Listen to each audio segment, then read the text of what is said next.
이 순간 당신의 마음은 평온하신가요? 권태로운 일상 속에서 우리는 얼마나 많은 번뇌와 망상 속에 갇혀 살고 있을까요? 오늘은 그 망상의 파도를 바닷물로 바꾸신 해국 스님의 생생한 이야기로 우리 모두를 수행의 길로 초대합니다. 13살에 출가하여 일타 스님의 법을 실천하며 해인사, 석종사 등에서 꾸준히 참선을 쌓은 해국 스님은 성철 큰 스님의 제자 중에서도 특히 깊은 깨달음의 길을 걸어오셨습니다. 이제 그분의 삶과 법문을 통해 우리가 마주한 마음의 파도 그리고 그것을 바닷물로 만드는 지혜를 함께 살펴보고자 합니다. 수행은 번뇌를 없애기 위함이 아니라 번뇌를 바닷물로 인식하는 법을 배우는 것입니다. 성철 큰 스님께서도 번뇌는 없애는 것이 아니다. 바람, 즉 욕망을 잠재워야 한다라고 하셨습니다. 그렇다면 우리 마음의 바람은 무엇인가요?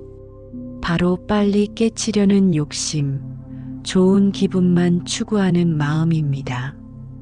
이 마음을 잠재우면 파도는 바닷물로 돌아가고 진짜 부처님의 평등한 마음, 본래 마음이 드러나게 됩니다.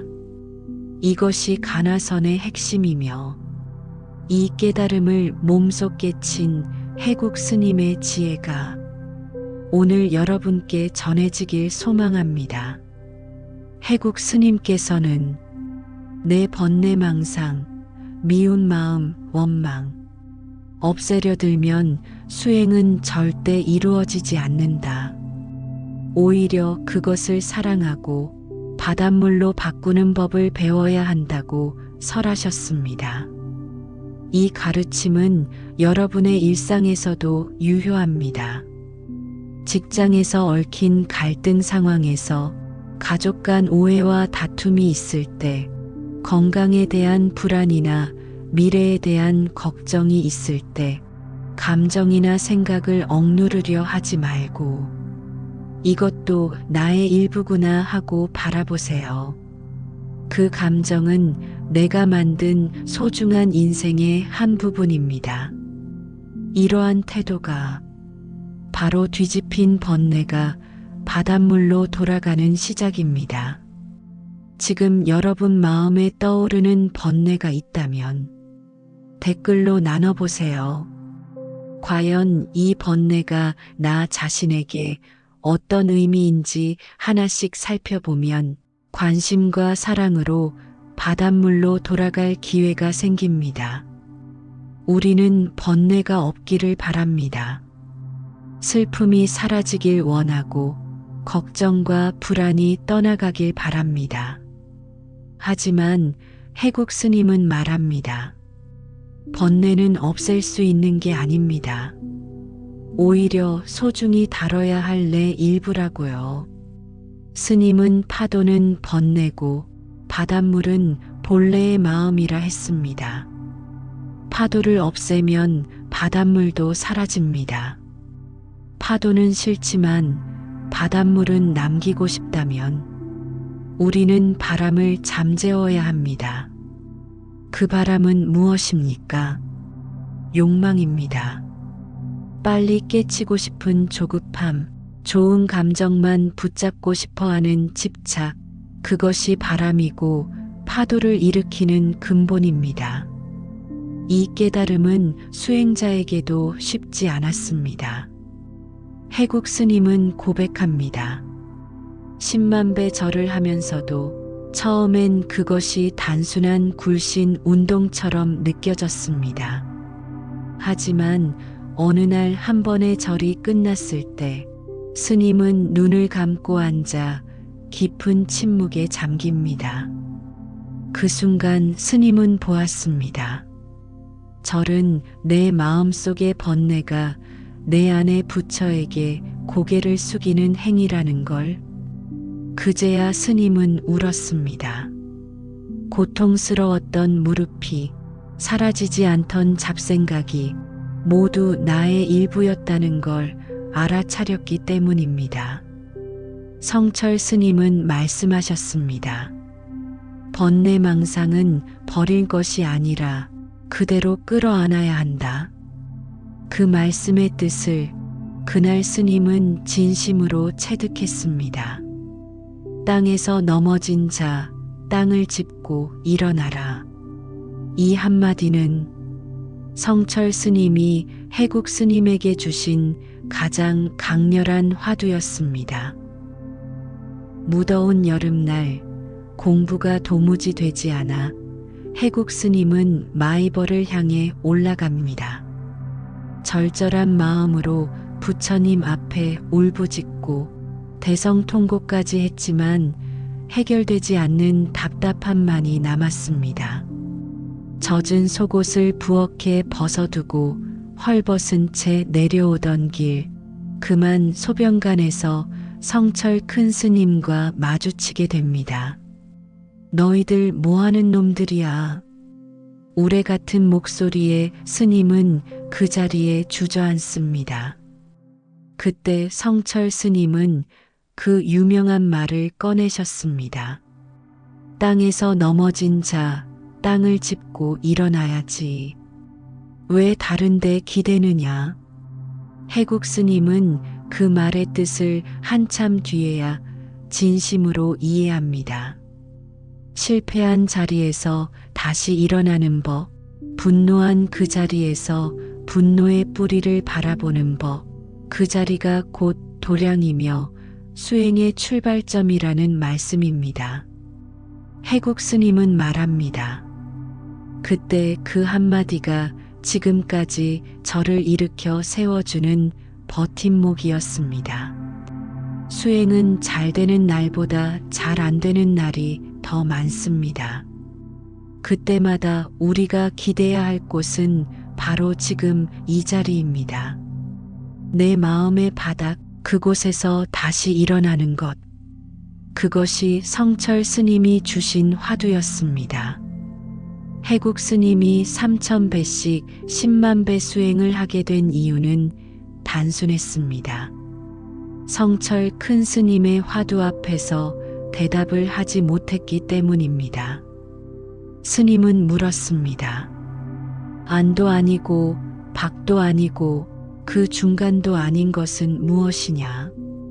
해국 스님은 대답하지 못했습니다. 그러자 성철 스님은 조용히 말씀하셨습니다. 하루에 3000배씩 10만 배 하게. 그렇게 시작된 10만 배. 무릎은 까지고 손바닥은 찢어지고 마음은 흐트러졌습니다. 그 수행이 처음엔 그저 육체의 고행처럼만 느껴졌습니다. 하지만 7만 배쯤 되었을 때 절을 하다가 문득 앉은 자리에서 멍하니 머리를 숙인 채 시간이 멈췄습니다. 스님은 그 순간 깨달았습니다. 절은 내가 부처님께 하는 것이 아니었습니다.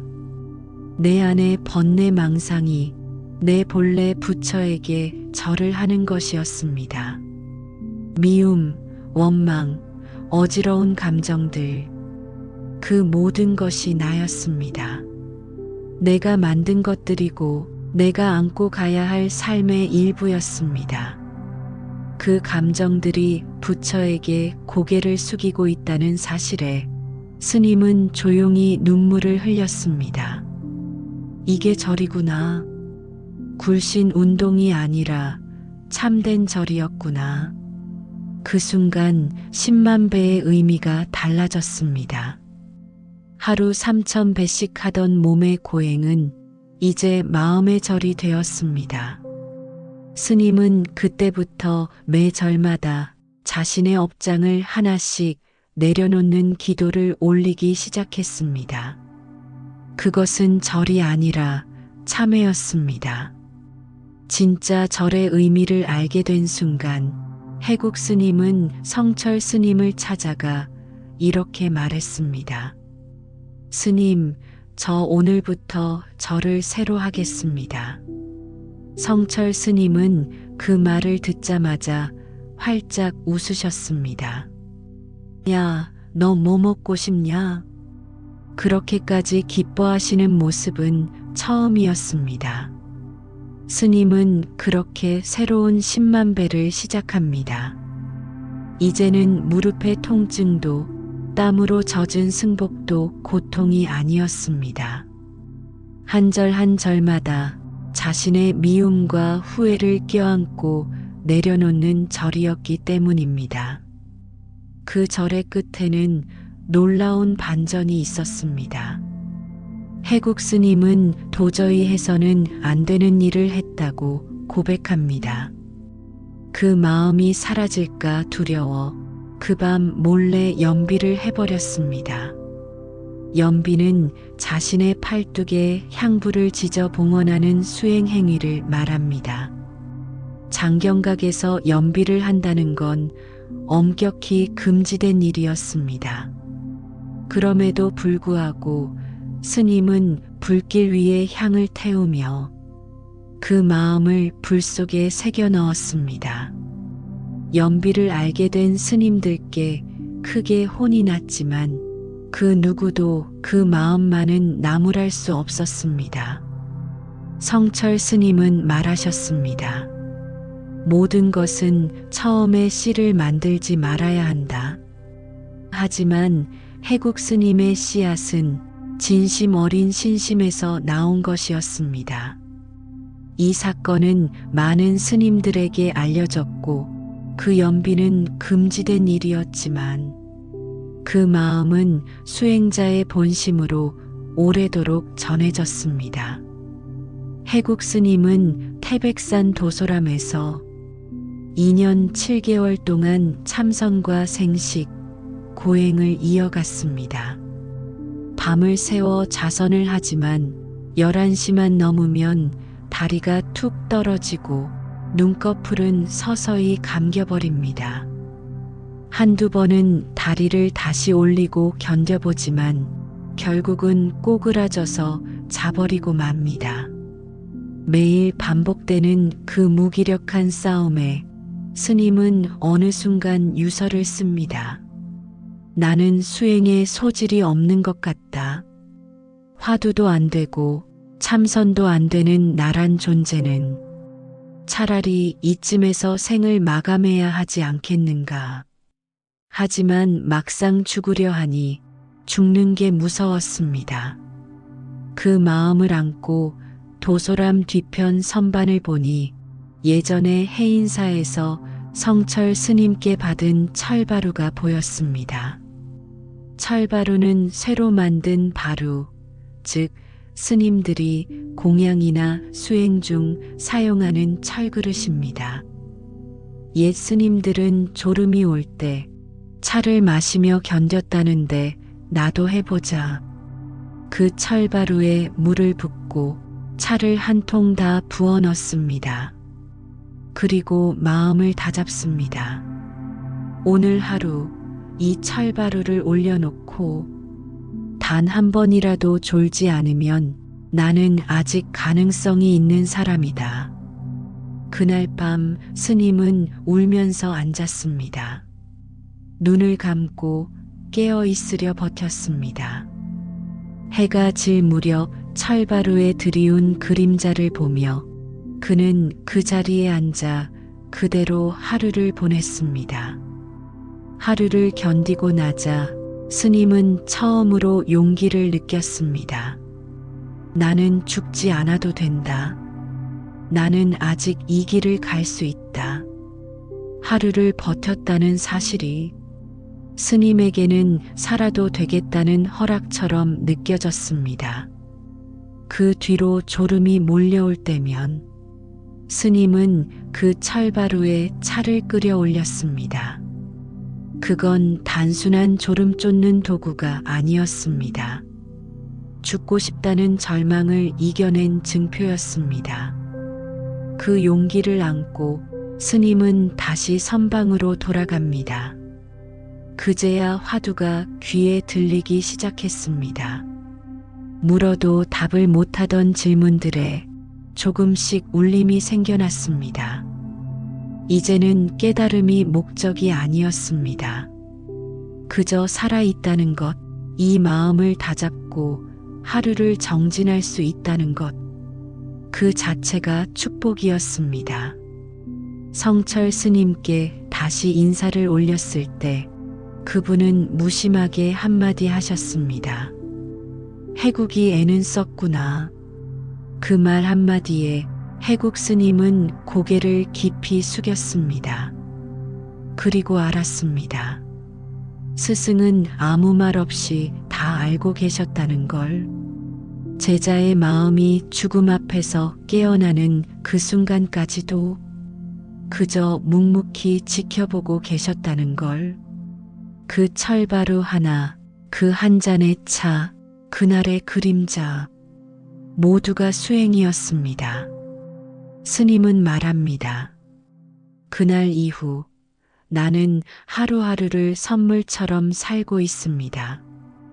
해국 스님은 어느 날 문득 궁금해졌습니다.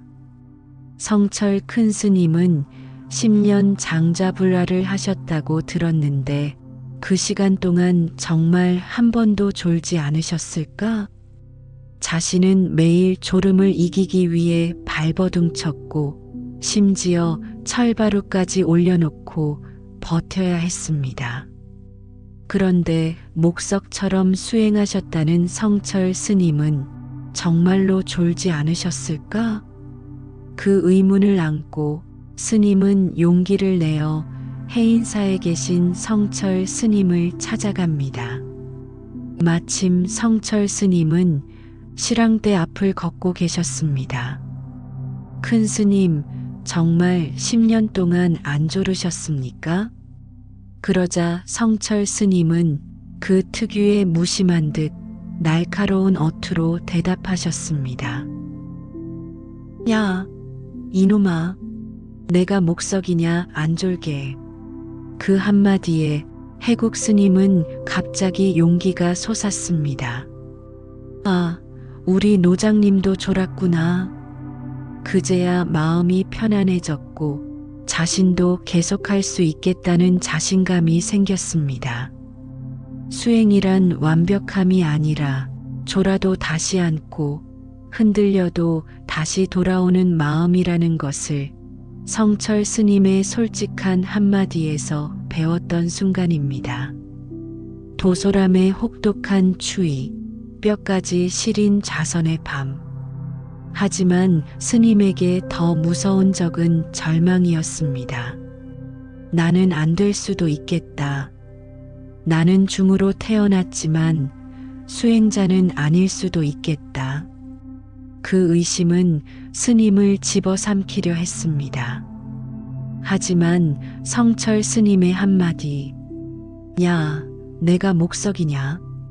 그 말이 해국 스님의 등을 다시 세웠습니다. 스님은 그날부터 졸아도 다시 앉고 흔들려도 다시 화두를 들었습니다. 깨달음은 결과가 아니라 포기하지 않고 돌아오는 마음에서 시작된다는 걸 알았습니다. 그리고 그 마음을 끊임없이 지켜내는 일, 그게 수행임을 뼛속까지 체험하게 됩니다. 세상은 늘 말합니다. 결과가 중요하다고. 하지만 선방에서는 다시 돌아오는 마음이 가장 위대한 일입니다. 스님은 그 마음으로 하루하루를 버텼고 그 하루가 모여 다시 살아갈 수 있는 이유가 되었습니다.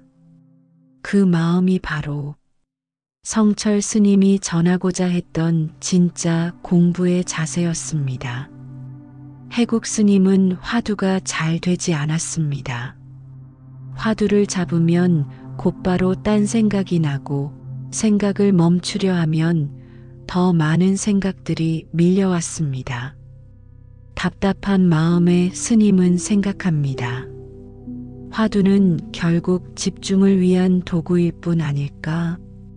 이런 건방진 마음으로 아무에게도 말하지 않고 조용히 신묘장구대다라니를 외우기 시작합니다. 하루 종일 걷고 앉고 누우면서도 신묘장구대다라니를 반복했습니다. 그 주문은 단순한 암송이 아니었습니다. 생각이 끊기면 다시 처음부터 외워야 했기에 스님은 점차 마음을 붙잡는 법을 익히게 됩니다. 그러던 중 성철 스님께 들키게 됩니다. 너 화두 안 하지?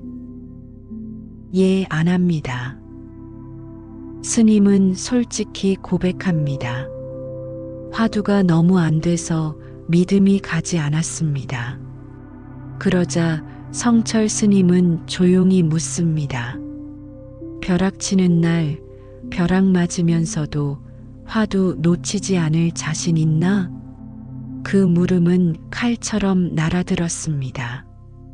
아무리 생각해도 그 믿음이 없었습니다.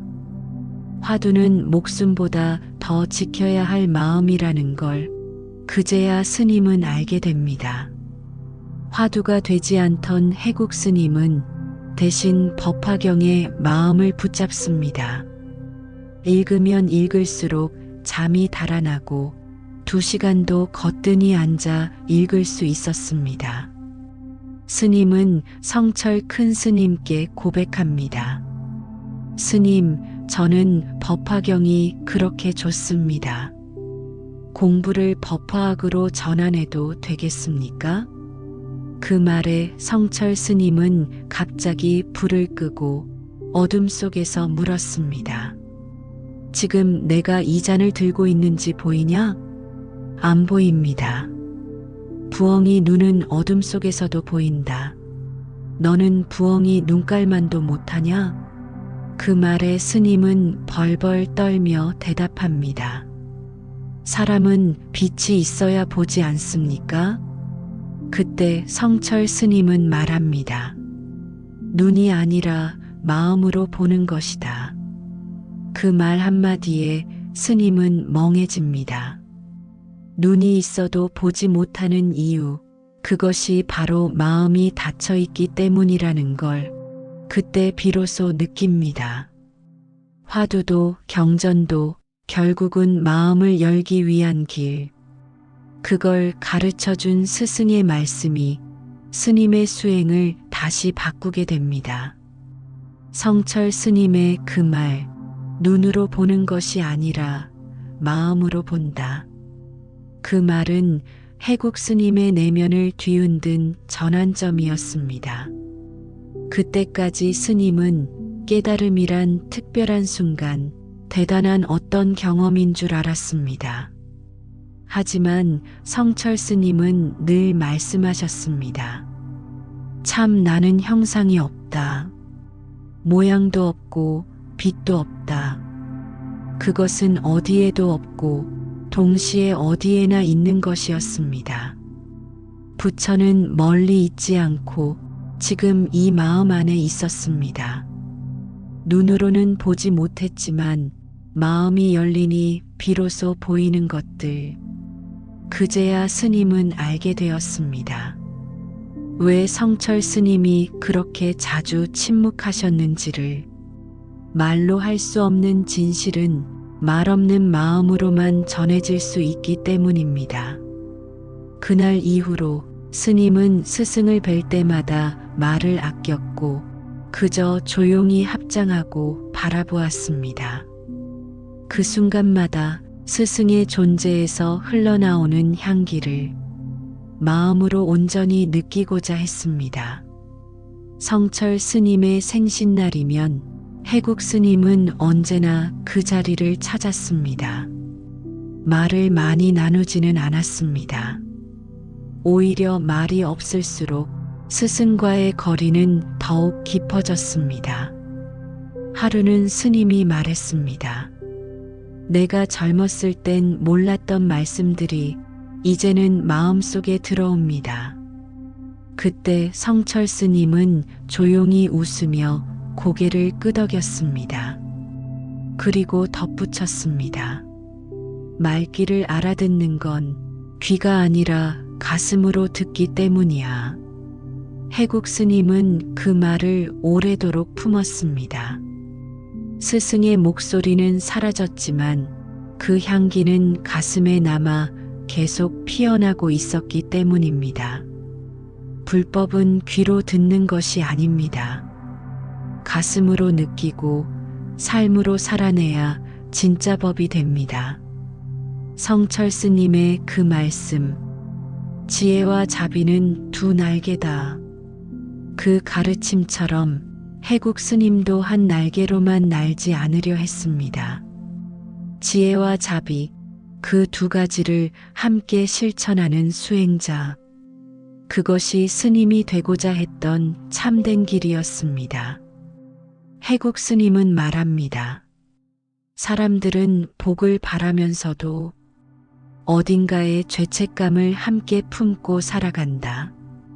이런 복을 받아도 되나? 기도한다고 뭐가 바뀔까? 그 마음의 뿌리는 자신을 진심으로 용서하지 못하는 데 있습니다. 하지만 부처님의 가르침은 다릅니다. 죄는 심판의 대상이 아니라 이해와 끌어안음의 대상입니다. 내가 만들어낸 번뇌, 과거의 상처, 지나간 실수들도 모두 나라는 바다 위의 파도일 뿐입니다. 파도는 미워할 대상이 아니라 바람을 잠재워 다시 바닷물이 되게 해야 할 존재입니다. 스님은 말합니다. 자신의 망상조차도 사랑하라. 그것은 당신이 걸어온 길의 발자국이다. 수행이란 번뇌를 억누르는 것이 아니라 그 번뇌와 화해하며 함께 가는 길입니다. 수행자도 불안합니다. 수행자도 흔들립니다. 깨달은 자도 수많은 번뇌 속에서 길을 찾습니다. 해국 스님은 스스로를 이렇게 고백합니다. 나는 아주 완전하지 않은 사람이다. 그래서 자꾸 글에 집착하고 문장에 기대고 생각에 머문다. 하지만 바로 그 불완전함이 수행의 시작이자 끝임을 알게 됩니다. 우리는 완전해서 수행을 시작하는 것이 아니라 불완전하기에 수행을 해야만 하는 존재입니다. 고통이 있다는 것은 살아있다는 것이고 흔들린다는 것은 다시 일어날 수 있는 가능성입니다. 스님은 말합니다. 나는 매일매일 나를 용서하며 수행을 이어간다. 수행은 나를 벌주는 것이 아니라 나를 다독이는 일이다. 이 마음이 바로 가나선이 가리키는 참된 방향입니다. 화두는 망상을 없애기 위한 칼이 아니라 망상을 껴안는 두 손입니다. 그 손으로 오늘도 우리는 우리 마음의 부처를 끌어안아야 합니다. 해국 스님이 10만 배를 마치고 남긴 말은 이러했습니다. 절은 내 번뇌 망상이 내 본래 부처에게 바치는 절이다. 이 깨달음은 오랜 절 수행의 끝, 무릎이 아프고 숨이 찰 때 문득 내려온 말 한마디에서 시작됐습니다. 절은 단순한 굴신 운동이 아닙니다. 절은 나의 번뇌, 미움, 원망, 상처들이 부처님 앞에 머리를 조아리는 순간입니다. 부처님께 절을 하는 것이 아니라 내 마음속 부처 앞에 내 모든 어둠이 절을 하는 것입니다. 그 순간 스님은 10만 배 중 처음으로 참된 절 하나를 경험했다고 말합니다. 한 번의 참절을 위해 10,000번의 헛절이 필요했다. 그 헛절조차 모두 소중한 길이었습니다. 그 수많은 헛절이 있었기에 단 한 번의 참된 절이 피어날 수 있었던 것입니다. 많은 사람들이 부처를 바깥에서 찾습니다. 절에 가고 기도를 올리고 탑을 돌며 부처를 만날 수 있기를 바랍니다. 하지만 해국 스님은 단호히 말합니다. 부처는 내 바깥에 있지 않다. 내 안에 이미 있다. 스님이 경험한 수행의 가장 깊은 핵심은 바깥에 있는 대상을 향한 경배가 아니라 내 안에 있는 부처를 향한 참회였습니다.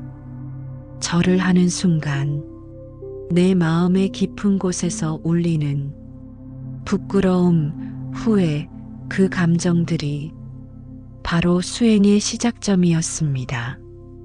부처는 내 마음속 고요함에 숨어 있습니다. 그 고요함을 바라보고 그 고요 속에서 다시 일어서는 것, 그것이 가나선이며 성철 스님이 강조한 진짜 공부였습니다. 이제 우리는 물어야 합니다.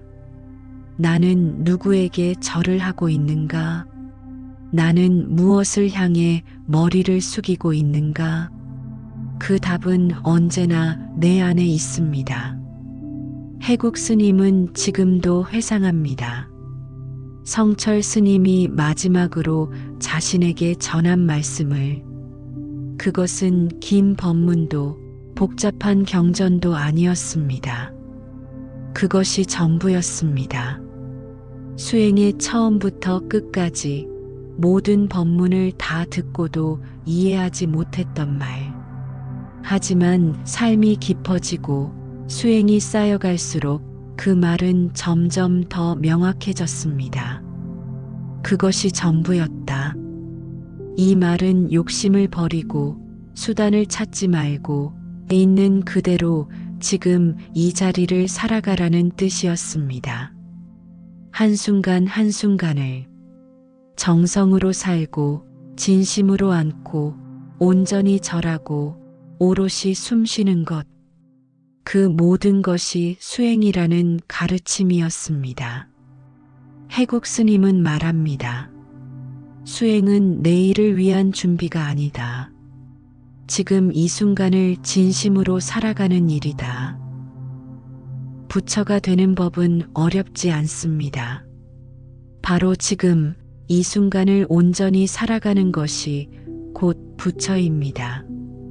과거에 묶이지 않고 미래를 걱정하지 않고 오직 이 자리에서 마음을 바라보는 것, 화두가 되지 않아도 좋습니다. 절이 어설퍼도 괜찮습니다. 중요한 것은 지금 이 순간 내 마음이 진실하냐는 것입니다. 성철 스님은 그 진실을 묻는 화두를 주셨고 해국 스님은 평생 그 화두 앞에서 자신을 내려놓았습니다. 우리도 마찬가지입니다. 지금 이 순간 이 글을 읽는 지금 이 자리가 곧 수행의 도량입니다. 그 자리에 깨어 있는 것, 그 자리를 허투루 흘려보내지 않는 것, 그것이 바로 부처가 되는 길입니다. 오늘도 영상 끝까지 함께 해주셔서 감사합니다. 그리고 이 영상이 좋았다면 구독과 좋아요를 눌러주세요. 여러분의 응원이 다음 법문을 준비하는데 큰 힘이 됩니다. 나무 관세음보살, 나무 관세음보살, 나무 관세음보살.